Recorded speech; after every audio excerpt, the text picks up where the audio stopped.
Unit Reskrim Polrestabes Palembang meringkus AG, salah satu tersangka begal motor selalu melukai korbannya dengan senjata tajam.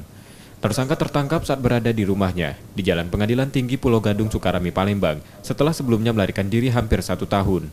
Polisi melumpuhkan tersangka dengan tembakan karena melakukan perlawanan saat proses penangkapan. Kombes Anom Setiaji, Kapolrestabes Palembang menerangkan, tersangka sudah 5 kali melakukan pembegalan di kota Palembang, dibantu seorang rekannya yang kini masih buron. Terakhir, tersangka merampok seorang wanita di Jalan Simpang Bandara saat dini hari. Tersangka juga melukai korbannya dengan menusuk bagian lengan karena korban melawan. Dari tersangka, polisi menyita sebilah pisau yang digunakannya untuk melukai korban. Perbuatannya sendiri ini cukup sadis.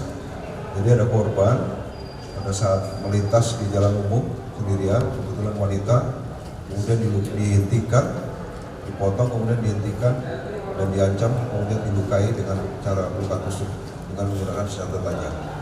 Kejadian memang cukup rawan tempat tersebut karena gelap dan sebagainya. Oleh karenanya kami mengimbau kepada masyarakat Kota Palembang untuk berhati-hati di jalan, apalagi cukup dini hari jam 2 pagi, kemudian juga diam sendirian.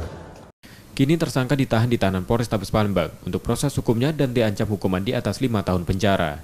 Yudi Kiswanto, Kompas TV, Palembang.